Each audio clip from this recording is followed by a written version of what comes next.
Vive la France, students! Let's keep learning about the French Revolution with part 2. So, let's see, where did I leave off?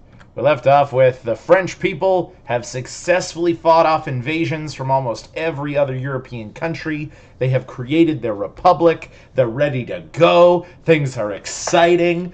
But of course, sometimes history throws a curveball at you, and that's exactly what we'll talk about today. So today's guiding questions are: has a friend ever betrayed you? What makes good people become bad? And why do we have the rule in the United States that someone can only be president for 8 years? We're going to explore these concepts today. So, the French people have successfully taken their king from power. They have this national assembly making laws, making rules, and one of the first things you got to do when you create a new government is choose a new leader. So the French people looked high and low. They had kind of an election. They're like, who do we want to lead to lead our brand new country, to be our George Washington, to be our first confident, awesome president? Well, the members of the National Assembly elected this guy named Maximilien Robespierre. And Robespierre is going to be the main character of today's lesson. And he's going to be the example of someone who starts good and gets bad. And your task today is to try to figure out what happened to this guy.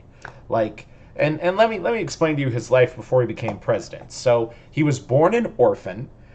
He lived a really hard life growing up, but he got a scholarship to college. He went to college, became a lawyer, and once he graduated college, he worked as a lawyer for poor people and helped them sort of succeed in the law. He was there at the Estates General meeting. He helped write the Declarations of the Rights of Man and Citizen. Like, his resume is perfect to be a good, just president. And things are gonna get really bad. All right, let's keep moving on. So here's what Robespierre looked like. Maybe some guy actually was there and carved this while looking at him the whole time. So that's the dude right there. Okay, so once Robespierre becomes president, it becomes clear that there are still a lot of people in France who are like pro King Louis and who didn't like what the National Assembly was doing. They thought the monarchy was better. They thought the poor people were getting too much power. So there was especially a lot of rich people in the country who were just talking mad smack about this new government. The first and second estate people, especially. So Robespierre called these people counter-revolutionaries. That's a huge word, isn't it? He then ordered these people to be executed by guillotine. So he brought out the guillotines. This contraption, the guillotine, is almost deeply connected to Robespierre's life, as we will see. Like Robespierre said, it was an efficient way of killing people. It's basically a giant razor blade. You drop it on someone's neck, it just slices through their vertebrae, head comes right off. People are dead in 10 seconds or less. He made it a big show out of it. Like, he would cart in just carriage loads or wagon loads of these rich people, and the poor people of Paris just got excited when they watched them get their heads cut off.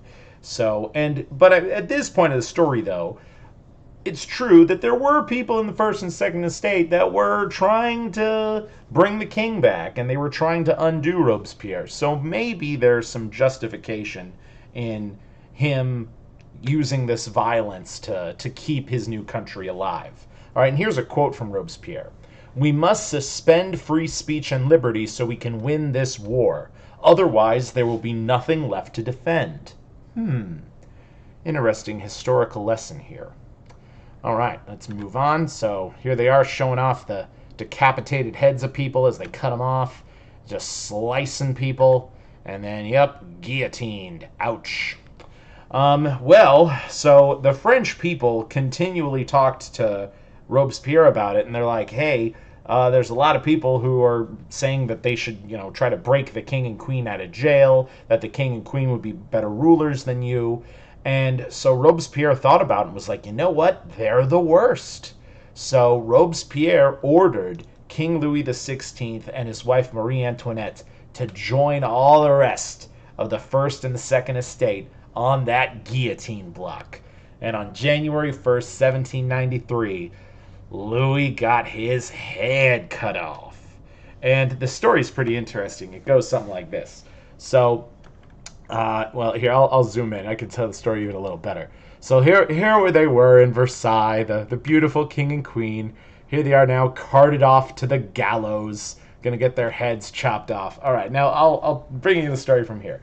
So it goes like this. So Louis gets out of the carriage, and the guards are trying to walk him up these steps. And Louis doesn't want to walk up those steps. Like, he sees the guillotine up there. He knows they're going to cut his head off. So as soon as he's on the stage, he goes out to the crowd of the people of Paris and he's begging for his life. He's, speaking to the top of his lungs, being like, "People of Paris, I am your king. I love you. Please don't kill me. I'll be better. I will not try to take my throne back. I will go live with my cousins in Austria." And as he's continuing to talk, but then these drummers just start drumming and drown him out, and the whole crowd just bursts in a cheer, and the guards then force Louis onto the guillotine, and they slice the king's head off. And they take his decapitated head and they show it to the whole crowd. It's crazy. So, and then Marie, on the other hand, had a very different attitude. And actually, she, watches her husband get his head cut off. Pretty scary. But she then walks up after him, silent, not a single word, just sort of resounded to her fate. The guards lead her over to the guillotine, and as she's walking over, she steps on she steps on the executioner's foot. Okay, and like, history is a little uncertain if she went out of her way and was like, "Rah, I'm gonna step on your foot," or if it was truly an accident. But either way, she says, "I'm sorry, monsieur. I did not mean to do it." And people could interpret that as maybe she was saying, like, "I'm sorry, I was, such a bad queen, and I ate all the cake while the people were starving." But either way, Marie got what was coming to her. One more dead Habsburg coming right up. There they are, showing the heads to the crowd.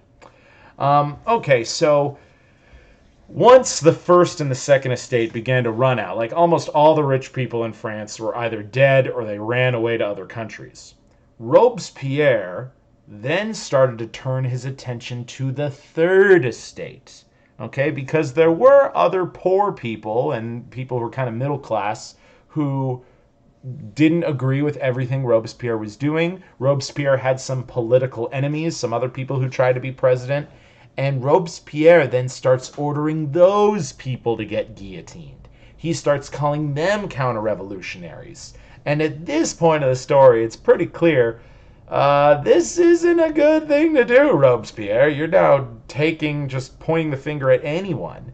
And this period is now called the Reign of Terror, because in the coming year, like, Robespierre was just having cartloads of people getting executed every day. And, like, sometimes it would be for the slightest offenses. Like, people would write their cousins in Germany, and they would just be like, "Yeah, France is kind of crazy right now." And the Robespierre were like, "Oh, you said France was crazy. We're going to cut your head off." And the streets were just flowing with blood. People were dying all the time, and just slice, slice, slice. But now it's not just the rich people. It's anybody. Anybody who speaks against Robespierre, your head is coming off. Okay? Really bad. So, yep, now they're slicing off everybody, bringing in carts of people, and showing off decapitated heads every day. And so, yeah, for 2 years, things in France were just completely insane at this point. People were being sent to the guillotine for the most random of reasons. And it became quite clear that Robespierre had become mad with power. Like, even his vice president, Danton, got in an argument with him one time. The next day, Robespierre had him sent to the guillotine block. Robespierre declared himself president for life. He declared all other religions illegal. And he said everyone in France now has to worship me as a god in a new religion I'm creating called the Cult of the Supreme Being. Man, he made so many changes to society. He tried to create a metric system for time. So, like, every day had 10 hours, but every hour was 100 minutes. And a calendar with 10 months. Like, Like they were changing so many things, and it was outrageous. And when people had some problems with these changes, boom, straight to the guillotine block. Okay, let's check out some of Robespierre's quotes about this time period. So, the secret of freedom lies in educating people, whereas the secret of tyranny is in keeping them ignorant. And this is Robespierre's quote. And I know with certainty he had something like half of all the teachers in France sent to the guillotine block because he wanted to just get rid of all the people who knew how things were in the past, and he wanted to recreate a world that he could shape with his ideas for the future. And his idea is keep people ignorant so I can stay in power. Here's a little bit about his religion.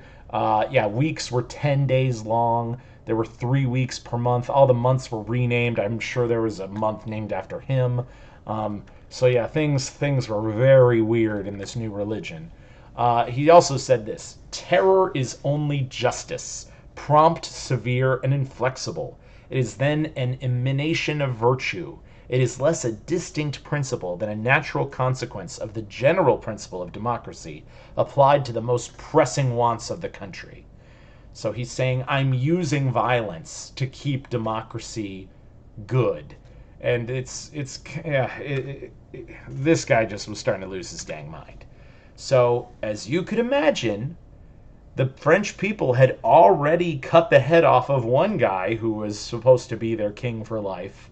And once Danton got killed, a lot of people in the government were like, okay, Robespierre has lost his damn mind.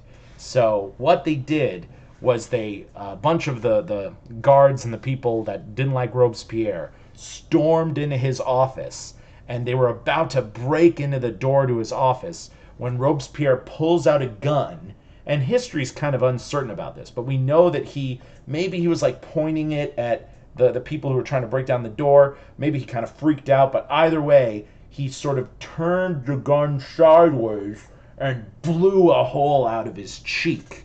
Okay, and the guys finally break in the door, and they find Robespierre, and he's got a big old hole in his cheek, but he's still alive.